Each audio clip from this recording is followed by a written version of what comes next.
Good afternoon दोस्तों।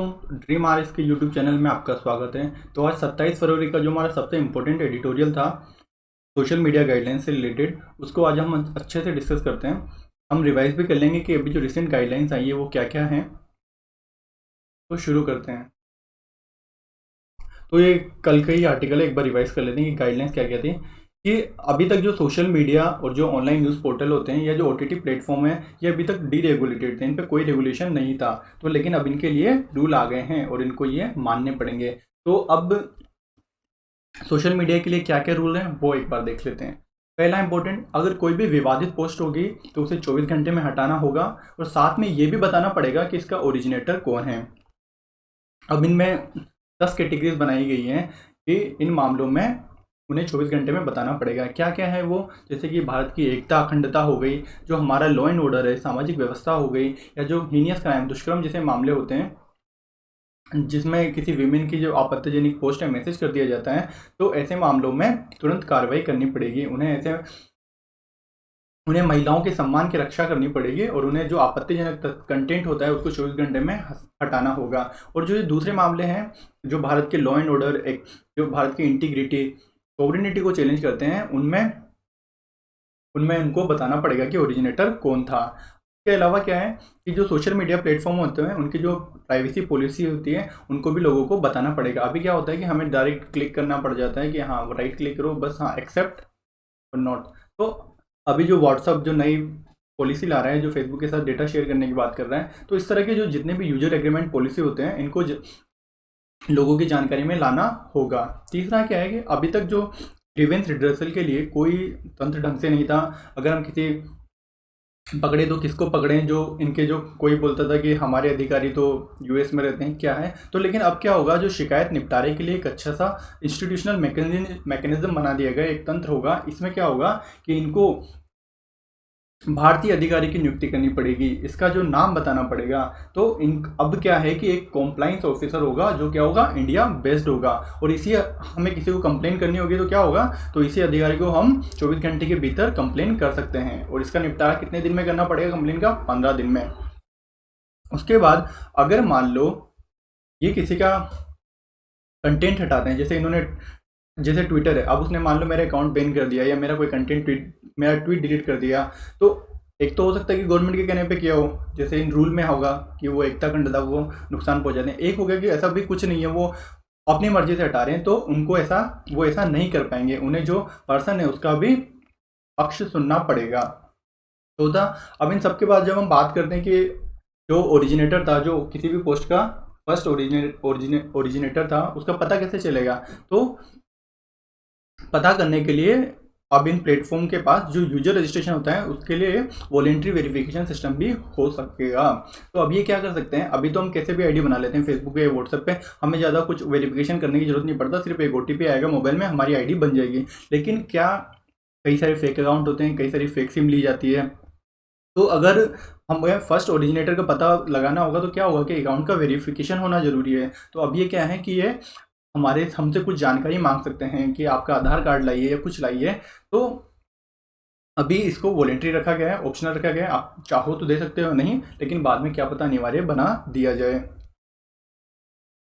और अब अगला क्या है कि जो अभी तक जो आईटी एक्ट है हमारा, उसमें जो सेक्शन 79 है उसके क्या है, इनको सेफ हार्बर मिलता है कि ये तो क्या है, इंटरमीडियरीज है। अब इनके ऊपर कोई कंटेंट प्रसारित हो रहा है, जैसे फेसबुक पे कोई कंटेंट चल रहा है, तो उसमें फेसबुक मार्क जुकरबर्ग की रिस्पॉन्सिबिलिटी नहीं है, तो इनको एक सेफ हार्बर मिला हुआ था कि आप कंटेंटता के लिए लाइबिलिटी नहीं है।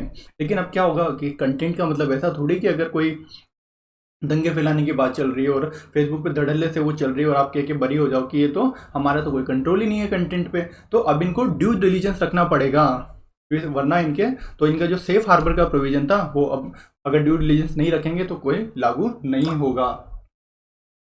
और उसके अलावा जो सोशल मीडिया है उनकी भी दो श्रेणियां बनानी पड़ेगी। एक तो होगी नियमित सोशल मीडिया इंटरमीडियरीज और महत्वपूर्ण सोशल मीडिया इंटरमीडियरीज। अब इनमें से कौन इंपॉर्टेंट है कौन नहीं, ये अभी आगे आएगा, अभी आगे और फर्दर गाइडलाइंस आएंगी तब।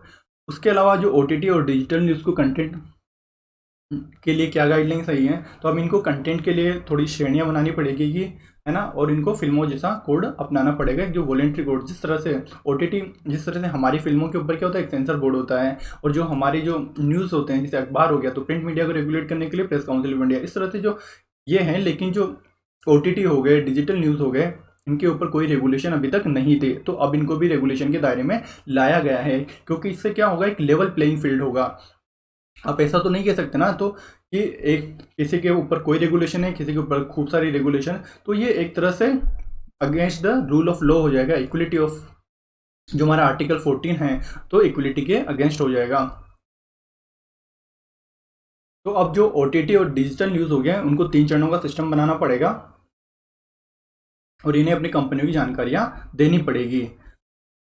ओटीटी प्लेटफॉर्म को अभी ये बोला गया है कि ठीक है, अभी हम कुछ नहीं ला रहे हैं, लेकिन आप अपने लिए एक सेल्फ रेगुलेशन कोड बनाओ और उसमें डिवाइड करो कि ये कंटेंट हाँ इस वर्ग के लिए है, फीमेल के लिए है, बच्चों के लिए है, कौन सी उम्र के लिए है, 13+ के लिए, 16+ के लिए, एक कैटेगरी का है। तो इस तरह से कंटेंट को बांटा जाएगा। इससे क्या होगा, जो कंटेंट इसके साथ साथ में पेरेंटल लॉक की भी व्यवस्था होगी। पेरेंटल लॉक से क्या होगा कि मान लो कोई बच्चा कोई अकाउंट चला रहा है, तो उसके अकाउंट का हैंडलिंग उसके पेरेंट्स भी कर पाएंगे, ताकि अगर उसके पेरेंट्स डिसाइड कर पाएंगे कि कुछ कंटेंट जो उन्हें लगता है कि बच्चों के देखने के लायक नहीं है, कोई ऑब्सीन कंटेंट हो गया, पोर्नोग्राफी हो गई, तो अगर कुछ जिस तरह का एडल्ट फिल्में हो गई, कई सारे अब सोशल मीडिया मतलब ओटीटी पे तो हर चीज़ अवेलेबल है, वहाँ तो अल्ट बालाजी भी है, सब कुछ है, तो पेरेंटल लॉक की व्यवस्था जरूरी है।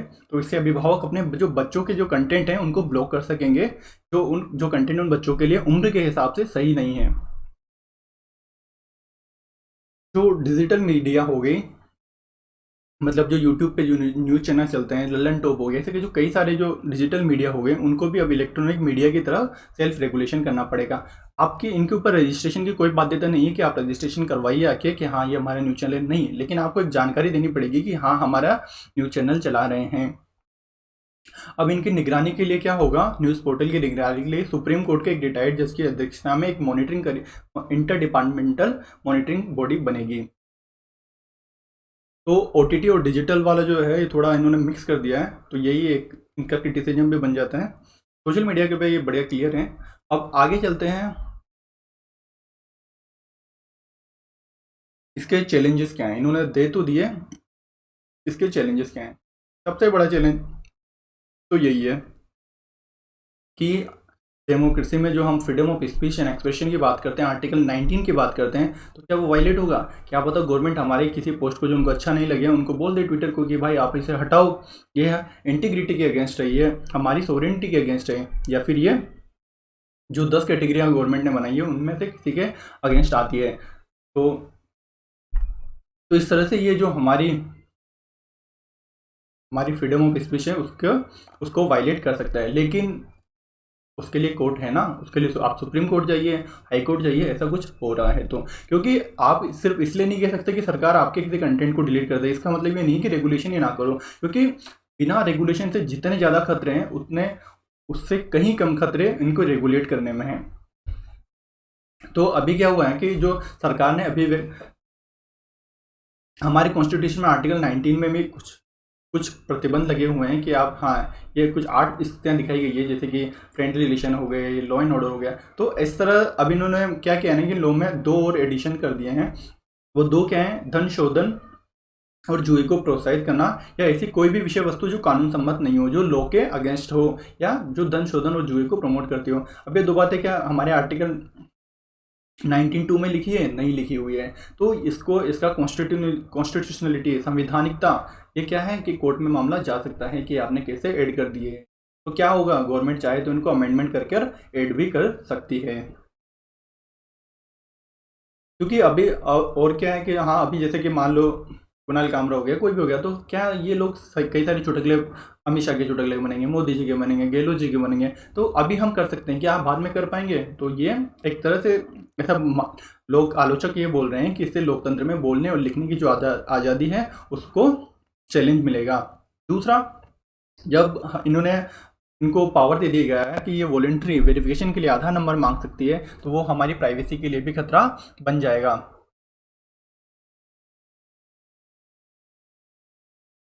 क्योंकि अब क्या होगा जब ये सोर्स मालूम कर लेंगे, अगर मान लो कोई कंटेंट सोशल मीडिया पे चल रहा है, फेसबुक पे चल रहा है, यूट्यूब पे चल रहा है, तो अगर इनको लगता है, गवर्नमेंट को लगता है या कंपनी को लगता है, तो इसका सोर्स मालूम कर सकती है, इसका फर्स्ट ओरिजिनेटर पता कर सकती है और फिर उसको बाद में हैरास किया जा सकता है।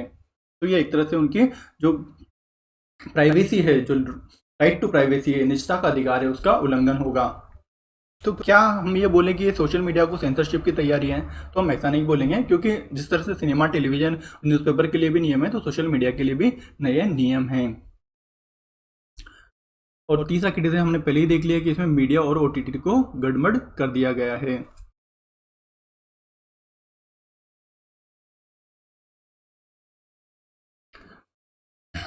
अब सरकार के ऊपर संदेह क्यों बढ़ा? क्योंकि सरकार ने ये ड्राफ्ट था, सरकार ने ड्राफ्ट 2018 में बना लिया था, लेकिन अब इसको जब 3 साल बाद ला रहे हैं तो ओबियसली लोग सोचेंगे कि अच्छा ट्विटर से जो कंट्रोवर्सी हो गई इसलिए ला रहे हैं। तो इस तरह से गवर्नमेंट पे क्वेश्चन उठे हुए हैं। अब इसके तहत क्या होगा, डिजिटल जो कंपनियां हैं उनको भारत में अपना नोडल अधिकारी, शिकायत अधिकारी और क्रियान्वयन अधिकारी की नियुक्ति करनी पड़ेगी। अब इन कानून बनाने से फायदा क्या होगा? सबसे बड़ा, सोशल मीडिया कंपनियों की भारत में जवाबदेही बढ़ेगी। इससे क्या होंगे, पुलिस और सरकार के हाथ मजबूत होंगे। कैसे होंगे, ये हम अगले एक आर्टिकल आएगा उसमें हम अच्छे से डिस्कस करेंगे। पर राइटर ये बोलते हैं कि अब गवर्नमेंट की ये जिम्मेदारी बन जाती है कि इन कानूनों से कंटेंट यानी अभिव्यक्ति के नियमन की बजाय कंपनियों के वैधानिक नियमन पर ज़्यादा जोर दिया जाए। मतलब आप फेसबुक, व्हाट्सएप, इनकी एक्टिविटीज़ को रेगुलेट कीजिए, इन पे जो कंटेंट प्रसारित हो रहा है उस पर इतना ध्यान मत दीजिए, क्योंकि फ्रीडम ऑफ एक्सप्रेशन वायलेट नहीं होनी चाहिए।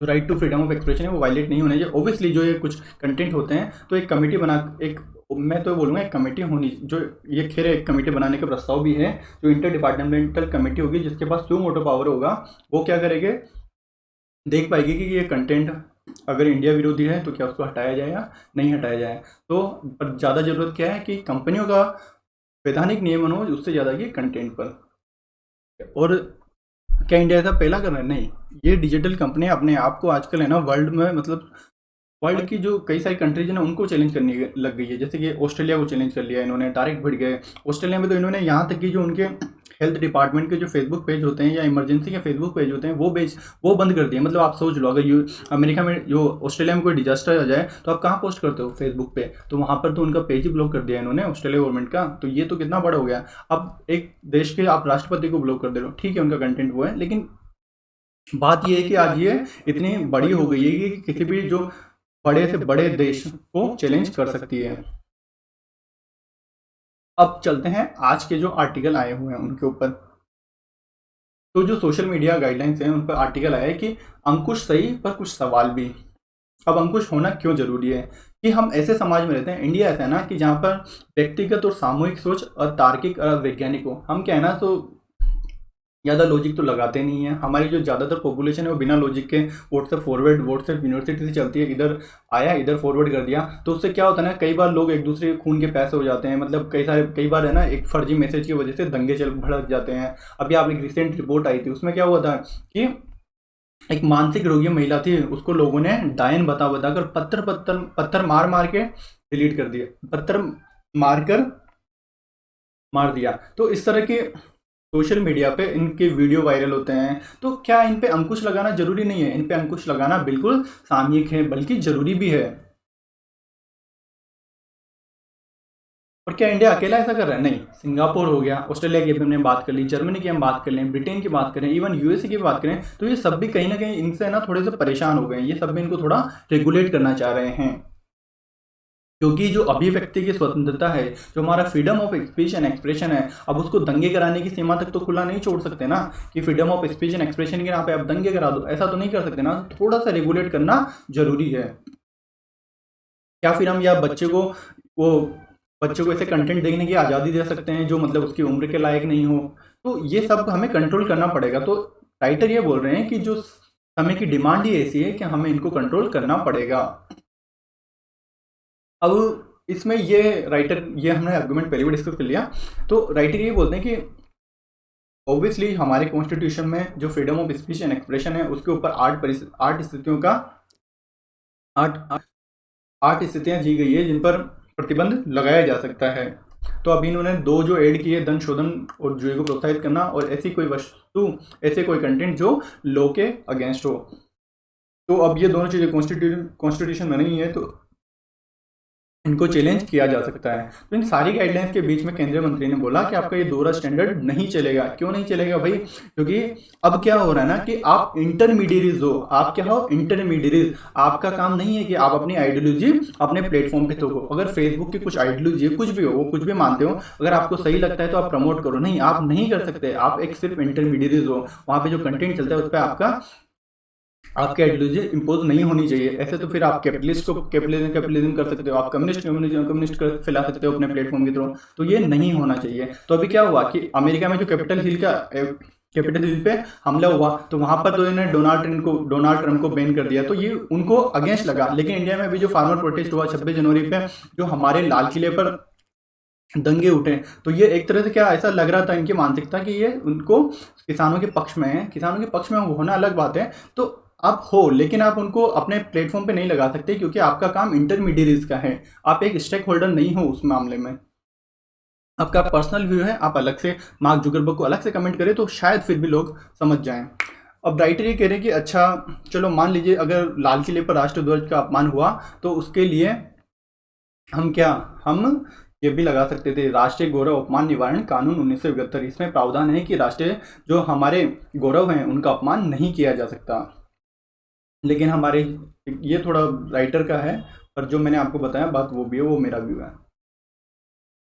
राइटर यही है कि कैपिटल हिल की तुलना केवल संप्रभु देश के संसद भवन से ही हो सकती है। अब ये जो रेगुलेशन आई है उनसे देश निर्माण में क्या फायदे होंगे, हम उनको देख लेते हैं। तो जो अभी सोशल और डिजिटल मीडिया पे जो नियम आए हैं, अगर उनको इंटरनेशनल रिलेशन से देखें, इंटरनेशनल जो इवेंट्स हो रहे हैं उनसे देखें, तो शायद हमें ऐसा लगेगा कि बिल्कुल ज़रूरत है। क्योंकि अभी क्या है कि ऑस्ट्रेलिया के जो प्रधानमंत्री हैं, उन्होंने हमारे जो प्रधानमंत्री मोदी से उनसे फेसबुक और गूगल जैसी बड़ी कंपनियों से लड़ाई में लड़ने के लिए भारत का सहयोग मांगा। अब किस में मांगा? क्योंकि वहां पे क्या इशू चल रहा है कि टेक कंपनियों को थोड़ा रेगुलेट किया जाए, टैक्स वसूली जाए और रेवेन्यू शेयरिंग किया जाए। इस पर अच्छे से आर्टिकल हम पहले डिस्कस कर चुके हैं। और अभी ये पॉप स्टार रिहाना हो वाला केस हो गया, एक ग्रेटा थनबर्ग का ट्वीट हो गया। तो जो किसान आंदोलन, जो फार्मर प्रोटेस्ट चल रहा है, उसमें जो टूल किट वाली जो डिजिटल साजिश के नाम पर जो कई लोगों की गिरफ्तारी हुई है, उसके बाद इंडिया का जो ट्विटर के साथ विवाद बढ़ गया। तो मामला इस तरह जो करंट सिचुएशन है वो क्या है? तो मामला करंट सिचुएशन की वजह से ये गाइडलाइंस आई है। क्या? क्योंकि freedom of speech and expression के, अभिव्यक्ति की आज़ादी, पुलिस या दमन, जो लोगों के गिरफ्तार किया गया, जैसे दिशा रवि को गिरफ्तार किया गया, या सोशल मीडिया का राजनीतिक इस्तेमाल, जिस तरह से इलेक्शन आने वाले हैं और वहाँ पर अब पॉलिटिकल कैंपेनिंग स्टार्ट हो जाएगी और कुछ हेट स्पीच, फेक न्यूज़ सब चलने लगेगी। तो ये सारे जो इंटरनेशनल इवेंट हो गए, इंडिया के जो इवेंट हो गए, कहीं ना कहीं हमें इशारा देते हैं कि इनको नियमन करने की जरूरत आ गई थी। अब राइटर बोलते हैं कि ऑस्ट्रेलिया ने तो देखो कितना फाइट मारा, मतलब अब फेसबुक ने अगर मान गया है तो फेसबुक को झुका दिया इन्होंने, पर भारत सरकार तो अभी भी चुप्पी साधी हुई थी। लेकिन भारत सरकार ने भी दिखा दिया इन रूल्स के थ्रू कि हम भी कम नहीं है। अब फायदा क्या क्या है जो इन गाइडलाइन से? तो पहला जो ग्रीवेंस रिड्रेसल, जो पहला शिकायत निपटारा तंत्र होगा ना, वो काफी मजबूत हो जाएगा। तो ये 8 साल पहले हो सकता था। राइटर बोलते हैं कि 8 साल पहले ही किया जा सकता था। जो डिजिटल नियमन के हम जो महाक्रांति का आगाज जो आज हुआ है उसको पहले ही किया जा सकता था। तो दिल्ली हाई कोर्ट में जब 2012 में एन गोविंदाचार्य की याचिका गई थी, जिसमें बोला गया था कि जो महिलाएं और जो बच्चे हैं उनकी जो डिजिटल जगत में, जो डिजिटल वर्ल्ड है, उसमें काफ़ी सुरक्षा काफ़ी इंपॉर्टेंट बन जाती है। क्योंकि पोर्नोग्राफी हो गया, अश्लील वीडियो हो गए, फेक इमेजिंग हो गई, तो इनसे साथ में ये भी बोला था कि हमें इनसे टैक्स वसूलने की भी जरूरत है। तो ये कब था? 2012 में। आज क्या 8 साल बीत चुके हैं, 2021 में चल रहे हैं हम। तो हम तो उल्टा लेट हो गए। राइटर ये बोल रहे हैं कि हम तो उल्टा लेट हो गए। उस टाइम पे भी ऐसा बोला था कि आप शिकायत अधिकारी नियुक्त करें, तो इन्होंने किए भी सही। तो इन्होंने क्या किए? शिकायत अधिकारी नियुक्त कर दिए। लेकिन भाई वो बैठता कहाँ पे है? यूएस में बैठता है भाई, वो यूरोप में बैठता है। अरे तो वो यूरोप में बैठता है तो हमारे किस काम का? हमें कुछ भी अगर प्रॉब्लम होगी, हमारे कुछ ग्रीवेंस होंगे, तो हम किसको पकड़े? अमेरिका में जाके थोड़ी पकड़ेंगे। हम तो डायरेक्ट बोलेंगे ना कि आप इंडिया में इतना बड़ा आपका कारोबार है, तो एक ऑफिसर इंडिया में भी होना चाहिए ना। इंडिया के लिए, स्पेशली इंडिया के लिए। तो अब क्या होगा कि इनको जो इंडिया बेस्ड कॉम्प्लाइंस ऑफिसर रखना पड़ेगा, इनको India based grievance redressal officer रखना पड़ेगा। तो इस तरह 8 साल पुरानी गलतियों को दुरुस्त करने की कोशिश की गई है और इन कंपनियों को 3 महीने का टाइम दिया गया है। तो अब क्या रखना पड़ेगा इनको? शिकायत अधिकारी, नोडल अधिकारी और कंप्लाइंस अधिकारी की नियुक्ति करनी पड़ेगी। तो इससे हमारे समाज, एडमिनिस्ट्रेशन एंड इकोनॉमी में काफ़ी चेंज आएगा। वो कैसे आएगा, आगे रखते हैं। अब क्या होगा, जब भारत में जब इनके अधिकारी नियुक्त होंगे तो इन कंपनियों को जो इंडिया के सभी कानून का पालन करना पड़ेगा। तो जो भी हमारा डेटा होता है, ई कॉमर्स हो गया, पेमेंट बैंक हो गया, सरकारी डेटा हो गया, तो इन सबको रखने के लिए इनको भारत में डेटा सर्वर लगाने पड़ेंगे। तो जो डेटा सोवरेनिटी की हम बात करते हैं, डेटा प्रोटेक्शन की बात करते हैं, वो अब आएगी। इससे क्या होगा, तो रियल एस्टेट को थोड़ा बूस्ट मिलेगा क्योंकि डेटा सर्वर के लिए काफ़ी बड़ा एरिया चाहिए होता है और युवाओं को रोजगार भी मिलेगा। लेकिन अब इसमें थोड़ा सा वो है कि इंडिया को क्या करना पड़ेगा, इंडिया को एक डेटा प्रोटेक्शन लॉ भी लाना चाहिए। इसका जो ड्राफ्ट, जो श्री कृष्णा कमेटी थी उसने ड्राफ्ट तैयार किया था, तो अब इसको जो बिल भी आया था, तो अब इसको तुरंत अगर हम ये लॉ ले आते हैं, डेटा प्रोटेक्शन लॉ, तो इससे हम डेटा सोवरेनिटी को और ज़्यादा इंश्योर कर पाएंगे। उसके बाद जो सोशल मीडिया पे जो लोन, डेटिंग, पोर्नोग्राफी, अभी आपने क्या देखा होगा कि लोन वाला जो काफ़ी चल रहा है कि आप 5 मिनट में लोन लो, फिर नहीं देते तो ये काफ़ी परेशान करते हैं मैसेज कर करके। तो डेटिंग वाला हो गया, फर्जी डेटिंग हो जाती है, पोर्नोग्राफी हो जाती है, या कई सारे जो साइबर फ्रॉड, ये काफ़ी सारे सोशल मीडिया के थ्रू जो बढ़ गए हैं। अब इन मामलों में जाँच करने के अधिकांश मामलों में तो पुलिस के पास शिकायत ही नहीं जाती। क्यों? अब पुलिस वाले अगर शिकायत जाती है तो फिर पुलिस वाले किसको पकड़ेंगे? इनके पास तो सोशल मीडिया की जो प्लेटफॉर्म है, इनके जो कंप्लाइंस ऑफिसर हो गए या ग्रीवेंस रिड्रेसल ऑफिसर हो गए, ये कहाँ पे होते थे? यूएसए में। तो अब जब इंडिया में ऑफिस खुलेंगे तो जो पुलिस को जांच पड़ताल करनी पड़ती है या अदालतों को जो समन करना पड़ता है, तो वो अब बड़ा आसान हो जाएगा और दोषियों को जल्द दंड मिलने लगेगा। अब नया एक स्कोप भी खुल जाएगा। जिस तरह से ऑस्ट्रेलिया में जो रेवेन्यू शेयरिंग की बात चल रही है लोकल मीडिया हाउस के साथ, तो भारत के भी जो मीडिया संगठन है उन्होंने भी गूगल से 85% आमदनी वितरण की मांग की है। तो एक तरह से भारत में भी एक कुछ एग्रीमेंट बन सकता है इन डिजिटल कंपनियों के बीच और जो हमारी लोकल मीडिया हाउस हैं उनके बीच।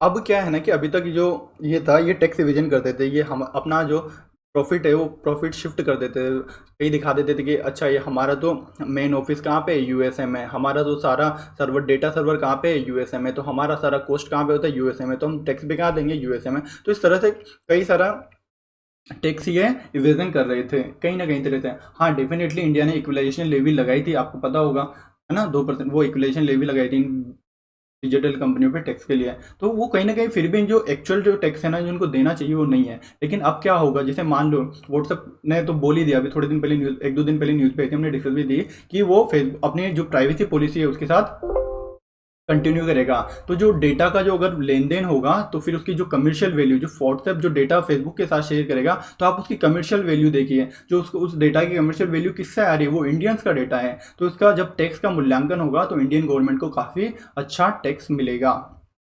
और छठी सबसे इंपॉर्टेंट बात कि इससे डिजिटल अराजकता में कमी आएगी। वो कैसे आएगी? क्योंकि अभी क्या है ना कि कई सारे दलों की जो आईटी सेना होती है वो अभी इलेक्शन आ गया, वो स्टार्ट हो जाएगी। एक कोई किसी पार्टी के अगेंस्ट लिखेगा, कोई किसी पार्टी के अगेंस्ट लिखेगा, मतलब पूरा छीट मचा देंगे ये लोग। तो इससे अब लेकिन क्या होगा, अब जो मॉनिटरिंग कमेटी होगी तो मॉनिटरिंग कमी होगी, वो देख पाएगी। उसके अलावा जो कई सारे जो मैसेज का सोर्स है, जो ओरिजिनेटर होता है, कई सारे जो हेट स्पीच हो गए, फेक न्यूज़ हो गए जो इलेक्शन में भी चलेंगे, तो उनका ओरिजिनेटर अगर हम डिजिटल कंपनियां पता करके हमें बता देगी तो इससे काफ़ी कुछ बचाया जा सकता है। जो हमारा सोसाइटी डिवाइड होती है हिंदू मुस्लिम या कई सारे जो भक्त और देशद्रोही के बीच में, तो उससे निपटा जा सकता है।